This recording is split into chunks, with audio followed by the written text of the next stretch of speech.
வணக்கம். மித்ரா டிவிக்காக அடியேன் அவினாசி ஜோதிலிங்கம், பிரசன்ன ஜோதிட ஆராய்ச்சியாளர். இந்த சேனலுக்கு நீங்கள் தொடர்ந்து ஆதரவு கொடுக்கணும்.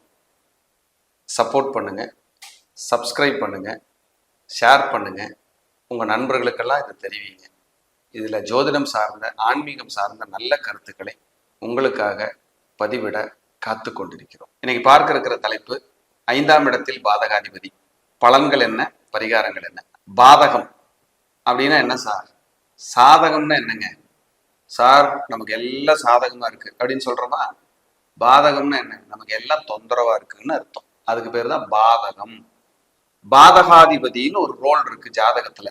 இது நம்மளுடைய அடிப்படை பாரம்பரிய ஜோதிடத்துல பாதகாதிபதிங்கிற ஒரு விஷயத்த நம்ம பேசுவோம். அவர் என்ன சார் செய்வார் அப்படின்னா, பாதகாதிபதிங்கிறது ஒரு பவர்ஃபுல்லானவர் தான். எப்படி இருந்து அவருக்கு நமக்கு நல்லது செய்வார் அப்படிங்கிறத பார்க்க போறோம். அப்போ சரள கணங்கள் மேசம், கடகம், துலாம், மகரம் இவங்களுக்கெல்லாம் 11ஆம் இடம் பாதகம். உபயலக்கணங்கள், ஸ்திரலக்கணங்கள் ரிஷபம், சிம்மம், விருச்சிகம், கும்பம் இதுக்கெல்லாம் 9ஆம் இடம் பாதகம். 9ஆம் இடமே பாக்கியமாவும் வரும். உபயலக்கணங்கள் மிதுனம், கன்னி, தனுசு, மீனம் இவங்களுக்கெல்லாம் 7ஆம் இடம் பாதகம். இந்த பாதகாதிபதிகளோ அல்லது பாதக ஸ்தானத்திலோ ஒரு கிரகம் அமரும் போது என்ன மாதிரியான விஷயங்களை நடத்துகிறது என்பதை விரிவாக பார்க்க இருக்கு. பாதகாதிபதியோட ஒட்டுமொத்த சூட்சமும் ஒண்ணுதான். இதை மைண்ட்ல வச்சுக்கிட்டீங்கன்னா உங்களை ஒண்ணும் பண்ண போறது இல்லை. பாதகாதிபதியினால ஒரு இழப்பு வந்துட்டா சக்சஸ். பாதகாதிபதி லேட்டா கொடுத்தாருன்னா சக்சஸ். இது 2 தான் பரிகாரம். இத பாதகாதிபதியோட வேலை. இன்னைக்கு நம்ம பார்க்கறது 5ஆம் இடத்தை பத்தி. ஒரு லக்னத்துல இருந்து 5ஆம் இடத்தை எடுத்துக்கங்க. அவர் தான் பூர்வ புண்ணியம், நமக்கு கிடைக்கிற பெயர், புகழ், குலதெய்வம், அந்தஸ்து, கௌரவம், பாட்டனார், பூர்வீக சொத்துக்கள், தாய்மாமன், செகண்ட் டிகிரி, உயர்கல்வி, அதே போல உங்க குழந்தைகளை பற்றின வளர்ச்சி, அதே போல உங்களுக்கு குலதெய்வம், இஷ்ட தெய்வம், உபாசனை தெய்வம், நம்மளுடைய நம்பிக்கை, நம்மளுடைய ஆன்மீகம், இதெல்லாம் 5ஆம் இடம் தான் சொல்லும். அரசாங்கம், அரசியல் இதுவும் 5ஆம் இடம் தான் சொல்லும். இந்த 5ஆம் இடம் பலம் பெற்றா வெற்றி. நம்ம போடுற திட்டங்களும் 5ஆம் இடம் தான் சொல்லும்.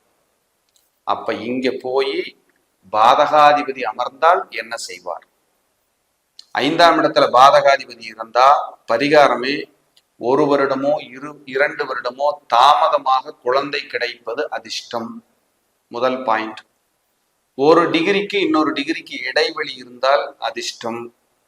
முதல்ல படிச்ச படிப்பு வேற சார், செகண்டா படிக்கிற படிப்பு வேற சார்னா அதிர்ஷ்டம். பூர்வீகத்தை விட்டு வெளியில இருக்கிற சார்னா யோகம்.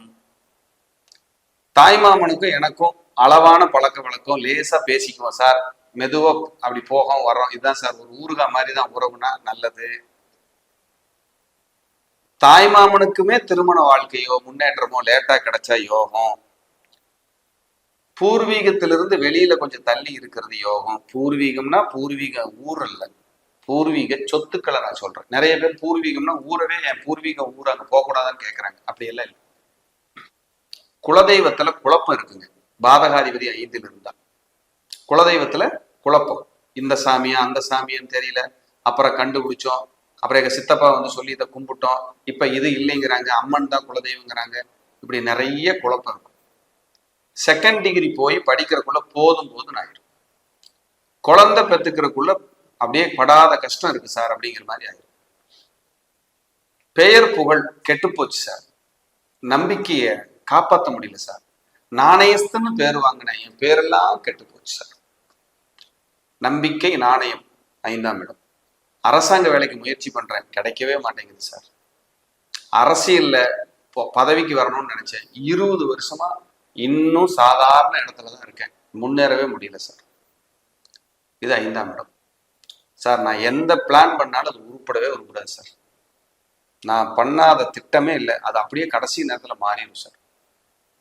இப்படி இந்த பாதகாதிபதியோட வேலை. நீங்க இப்படிதான் நினைச்சுக்கிட்டு இருப்பீங்க. உங்க மைண்ட் வைஸ் தான் நான் பேசிக்கிட்டு இருக்கேன். உங்க மனசுல ஓடும் இப்படிதான் சார். பூர்வீக சொத்துல வில்லங்கம்னா வில்லங்கம் இல்லை சார். அதுலயும் பூர்வீகத்துல எனக்கு முதல்ல குழந்தை பிறந்தது, அதுக்கப்புறம் தான் பிரச்சனையே ஸ்டார்ட் ஆச்சு. குழந்தை என்னைக்கு பிறந்தோ பூர்வீகத்துல அன்னைக்கு தான் வில்லங்கமே ஓப்பன் ஆச்சு சார். இப்படி சொல்றவங்களும் உண்டு. குழந்தை லேட்டா கிடைச்சது, ஒரு குழந்தைக்கு ஒரு குழந்தை இடைவெளி, ஒரு குறை பிரசவத்துல குழந்தை, டெஸ்ட் டியூப் பேபியில குழந்தை, கொடி சுத்தி பிறந்தது குழந்தை, குழந்தை பிறந்த உடனே 1 மந்த் 2 மந்த் ஐசியூலயே வச்சிருந்தோம். இப்படி 5ஆம் இடம் பாதக ஸ்தானமானால் இதெல்லாம் இருக்கு. சார் என்ன பரிகாரம் பண்ணலாம் அப்படின்னு ஒரு விதி இருக்கு, கண்டிப்பா சொல்றேன். இந்த ஸ்கிப் பண்ணாம பாருங்க, இடையிலேயே சொல்லுவேன் என்ன பரிகாரம்ங்கிறது சொல்லுவேன் உங்களுக்கு. அப்போ இந்த மாதிரி பாதகமா 5ஆம் இடம் வந்துட்டாலே முதல்ல நீங்க உங்களோட பெயர் புகழுக்கு ஆசைப்படுறத நிப்பாட்டிருக்கு. உங்களை ஒருத்தர் புகழ்ந்து பேசணும்னு விருப்பப்பட்டீங்கன்னா மறந்துடுங்க. யாராவது புகழ்ந்தாங்கன்னு வைங்க, ஆளை விடுற சாமி டேங்க அப்பா அப்படின்னு சொல்லிடுறது சேஃப். புகழாம பார்த்துக்குங்க, புகழே வேண்டாம்.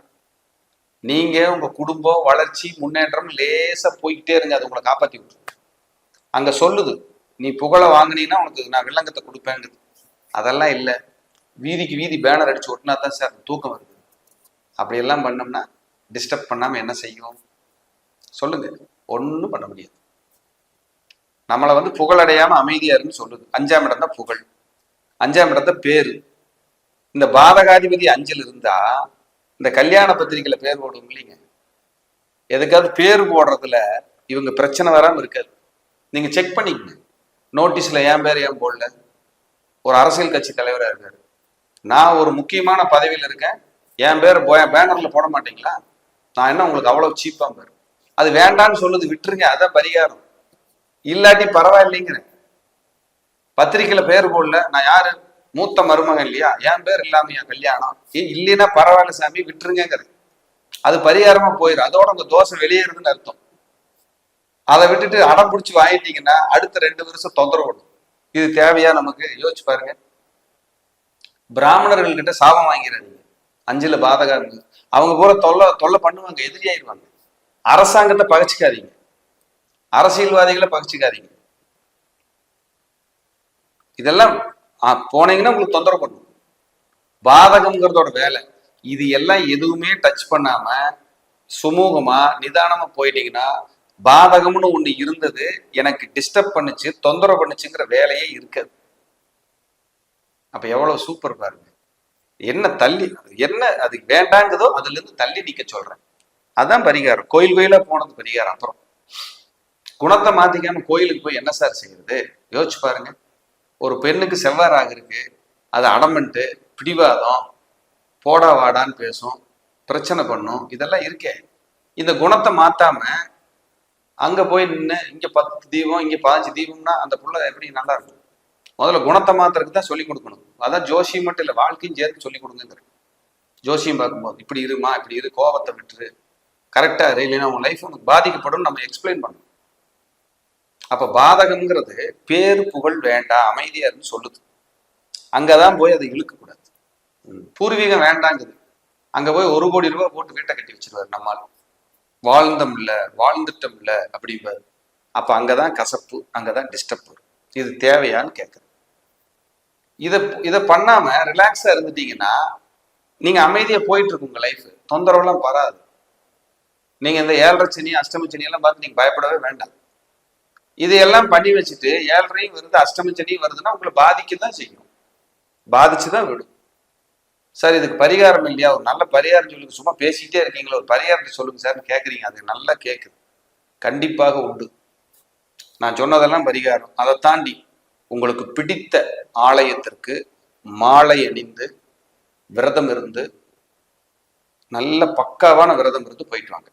இந்த பாதக தோஷம் வெளியேறிடும், நல்ல ரிலாக்ஸ் கிடைக்கும்.